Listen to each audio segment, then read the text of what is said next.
And that's going to conclude the icons going down the left side of the screen.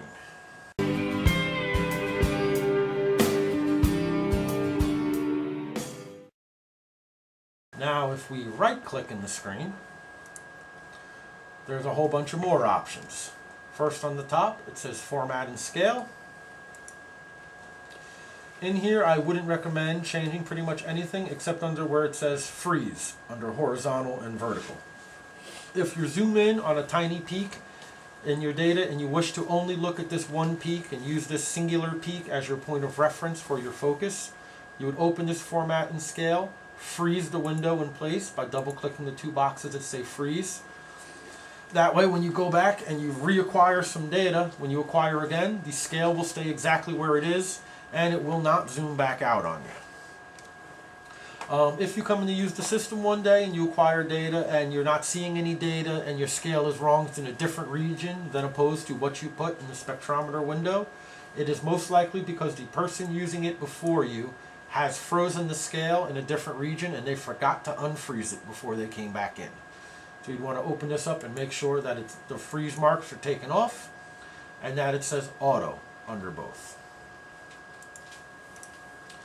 Next is fast settings. That's just always on. That's to make sure your scale will auto range and auto set and does everything automatically when you acquire data. So we always leave that on.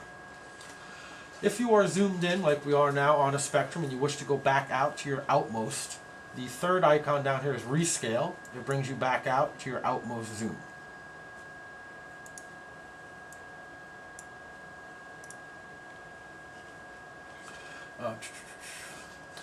Next, we have Swap X-axis and Swap Y-axis. Normally, the lower wave numbers are to the left and the higher wave numbers are to the right. But if someone hits Swap X, now the higher wave numbers are going to be to the left and the lower wave numbers are going to be to the right. So you can swap X back around. If you ever come in and your data is upside down and looks like IR data, it is because someone hit Swap Y-axis and now your data will be upside down. So you just right click on the window, hit Swap Y again, and your data will turn right side up. Next down is Image Colors. These are to control your video camera. We only use the RGB images on this particular camera. This window is mainly used to configure multiple cameras because we have many different types of video cameras that we use on many different systems. I recommend that you do not open this window and you do not change anything in it.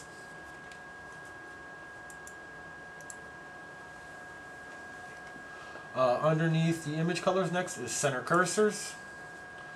If you had a cursor selected that's not in the window, you select center cursor and it brings your cursor into the middle of your field of view for you automatically. The same icon is also repeated up in the top, also called center cursors. Next down, axes. Here you can actually remove the little grid marks that are going through your map. You can change the scale names, you can alter the colors, alter the thicknesses. Once again, we really do not recommend that you play in here too much because a lot of people like to see the scales and the cross marks and the bars. But if need be, and here's where you can change it.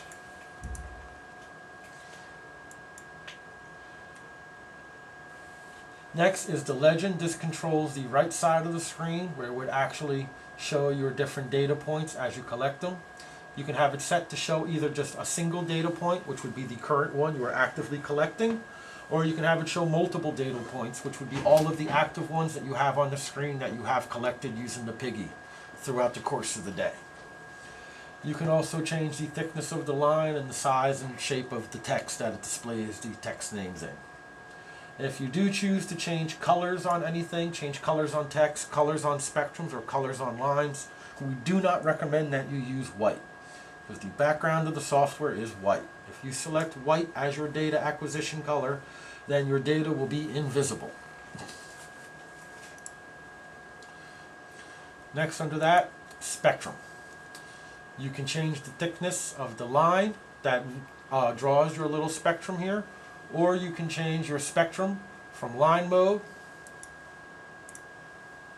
to a point mode here where it shows you all of the individual pixels. of the CCD. It'll show you every individual data point.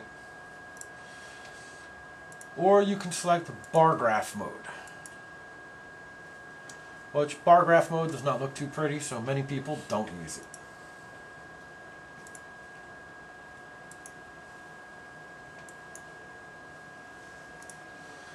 And then all the way at the bottom is our cursor selector. We've got the cursor selector here. We have several different styles of pointers. We have a single line pointer. Single line is going to be just one red line. We're in the bottom right hand corner of the software. It'll tell you the position of where you put that line at, as well as the intensity of where the red line crosses the spectrum line.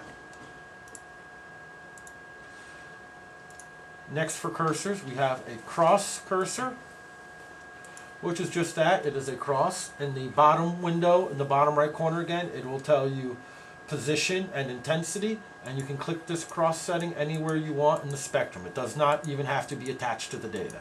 And you can have this floating out in free space if you want.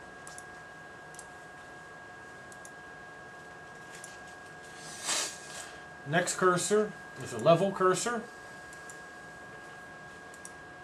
which this cursor, if you click above your data, it always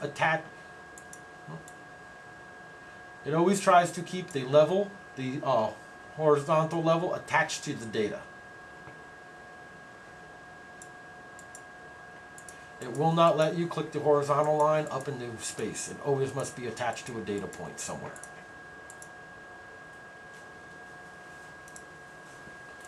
Our next cursor we can select is the double cursor. Me, myself, I like using the double cursor. It is very good for when you have to calibrate or when you're trying to figure out width of a peak or measure the distance between your two peaks. You can put one cursor in the center of your peak and you put the other cursor, in the center of another peak, or if you're trying to calibrate your system, you can put the other cursor where your peak should be at. And then in the bottom right hand corner of the software, you'll get 3 data points.